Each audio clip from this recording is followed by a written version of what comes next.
السلام علیکم ورحمۃ اللہ وبرکاتہ۔ طہارت کے مسائل کے سلسلے میں آج ہمارا پہلا مسئلہ ہے، مسئلہ نمبر 1، وہ ہے، ٹاپک ہے نیت کے مسائل۔ دیکھیے، نیت کے مسائل میں ہمارا جو ٹاپک ہے، مسئلہ نمبر 1، اعمال کے اجر و ثواب کا دار و مدار نیت پر ہے۔ یعنی کہ ہم اس دنیا میں جتنے بھی اعمال کرتے ہیں، چھوٹے ہوں یا بڑے، ان تمام کا جو اجر و ثواب ہمیں ملے گا اللہ کے حضور سے، وہ ہمیں ہماری اس نیت کی وجہ سے ملے گا کہ جس نیت کو بنا کے ہم نے وہ عمل کیا ہے۔ ٹھیک ہے، اسی سلسلے میں نبی کریم صلی اللہ علیہ وسلم کی ایک حدیث ہے کہ حضرت عمر بن خطاب رضی اللہ تعالیٰ عنہ فرماتے ہیں کہ میں نے رسول اللہ صلی اللہ علیہ وسلم کو فرماتے ہوئے سنا ہے کہ اعمال کا دار و مدار نیتوں پر ہے۔ یعنی کہ ہر شخص کو وہی ملے گا جس کی اس نے نیت کی، لہٰذا جس شخص نے دنیا حاصل کرنے کی نیت سے ہجرت کی، یعنی وہ ایک جگہ سے دوسری جگہ گیا، اس نے ہجرت کی، تو پھر اسے دنیا ملے گی۔ اور اگر کسی نے کسی عورت سے نکاح کے لیے ہجرت کی تو پھر اسے وہ عورت ہی ملے گی۔ بس مہاجر کی ہجرت کا صلہ وہی ہے جس کے لیے اس نے ہجرت کی، اسے بخاری نے روایت کیا ہے۔ تو دیکھیے کہ اس حدیث کی روشنی میں ہمیں یہ پتہ چلتا ہے کہ تمام اعمال کا دار و مدار نیتوں پر ہے،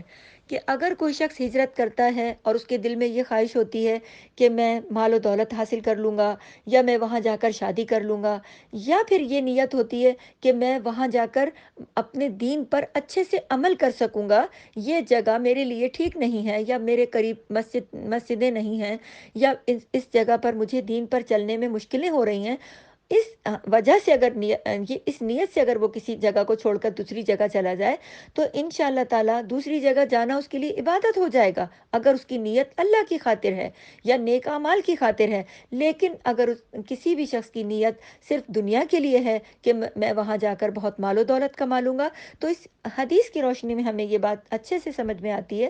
کہ اللہ تعالیٰ پھر اسے دنیا تو بہت دے دیں گے، مال تو بہت مل جائے گا، لیکن اس دنیا میں اسے کوئی اجر و ثواب نہیں ملے گا۔ اسی طرح اگر کوئی شخص ایک جگہ سے دوسری جگہ منتقل ہوتا ہے کہ مجھے وہاں جا کر شادی کرنی ہے، تو اس کا وہ سارا سفر عبادت تو نہیں ہوگا، کیونکہ وہ تو شادی کی نیت سے آیا ہے، تو اللہ تعالیٰ اس کی اس نیت کے مطابق اس کی شادی کرا دیں گے، لیکن اسی دنیا میں اسے اجر مل جائے گا، لیکن آخرت میں عبادت کے طور پر اسے کوئی اجر نہیں ملے گا۔ تو دیکھیے، اس مسئلہ نمبر 1 سے ہم نے کیا سیکھا کہ ہمارے تمام اعمال کا دار و مدار چونکہ نیتوں پر ہے، تو ہم کوئی بھی عمل کریں تو ہماری نیت اللہ کی رضا ہونی چاہیے۔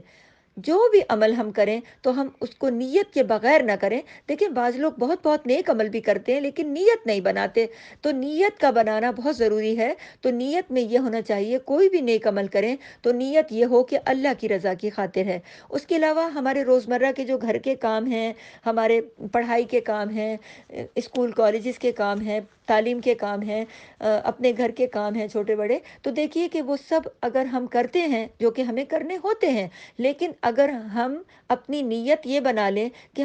ہمارے اللہ تعالیٰ کی رضا ہے اس میں، اور ہمارے اللہ کا حکم ہے، اور ہمارے رب نے ہم پر یہ ذمہ داریاں لگائی ہیں کہ ہم اپنے گھر والوں کے کام بھی کریں، اپنے کام بھی کریں، اور اپنی تعلیم کا سلسلہ بھی جاری رکھیں، اور اپنی نمازیں بھی وقت پہ پڑھیں، اور اس کے علاوہ اپنی عبادات کے علاوہ جو ہمارے کام ہیں، جو گھریلو کام ہیں، پڑھائی کے کام ہیں، تعلیم کے کام ہیں، کسی سے خوش خلقی ہے، بیمار کی عیادت ہے، کسی کو مبارک دینی ہے، کوئی بھی چھوٹے بڑے کام ہیں، کسی کی خیریت معلوم کرنی ہے، کسی کو سلام کرنا ہے، کسی کے سلام کا جواب دینا ہے، تو اس میں اگر ہماری نیت یہ ہوگی کہ ہم اللہ کی رضا کے لیے کر رہے ہیں یہ کام، تو انشاءاللہ تعالیٰ اس دنیا میں بھی، اس حدیث کی روشنی میں اللہ تعالیٰ ہمیں اس دنیا میں بھی وہ کام کرنے کی توفیق دیں گے، اور روز قیامت بھی ہمیں اس کا اجر ملے گا۔ تو ہم نے آج یہ سیکھا ہے، ہمارے لیے عمل کی بات یہ ہے کہ ہم نے کیا کرنا ہے کہ اپنے ہر عمل سے پہلے اپنی نیت خالص کرنی ہے اللہ کی رضا کی خاطر۔ ہم نے لوگوں کو دکھانے کے لیے یا ریاکاری کے لیے یا لوگوں سے انعام پانے کے لیے یا صرف اسی دنیا کے کاموں کے لیے اپنی نیتیں نہیں بنانی، بلکہ ہماری نیت اپنے رب کی رضا ہونا چاہیے۔ اس میں ایک واقعہ بیان کرتی چلوں کہ ایک صحابی رسول تھے کہ جنہوں نے ایک کمرہ تعمیر کیا اور رسول صلی اللہ علیہ وسلم کو بلایا کہ آ کر دیکھیں۔ رسول صلی اللہ علیہ وسلم تشریف لائے تو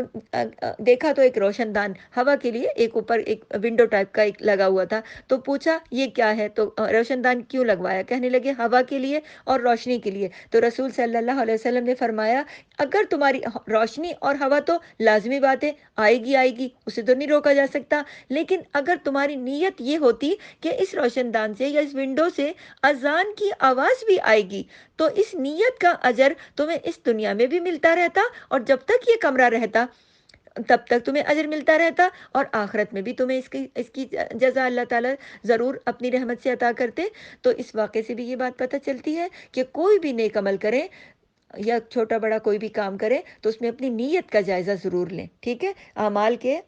تمام جو اجر و ثواب ہیں ان کا دار و مدار یعنی ان کا انحصار یعنی وہ ڈیپینڈ کرتے ہیں نیت پر۔ تو اللہ تعالیٰ ہم سب کو نیک اعمال اچھی نیت کے ساتھ کرنے کی اور اللہ کی رضا کی خاطر کرنے کی توفیق عطا فرمائے۔ سبحانک اللہم و بحمدک، نشہد ان لا الہ الا انت، نستغفرک و نتوب الیک۔ السلام علیکم ورحمۃ اللہ وبرکاتہ۔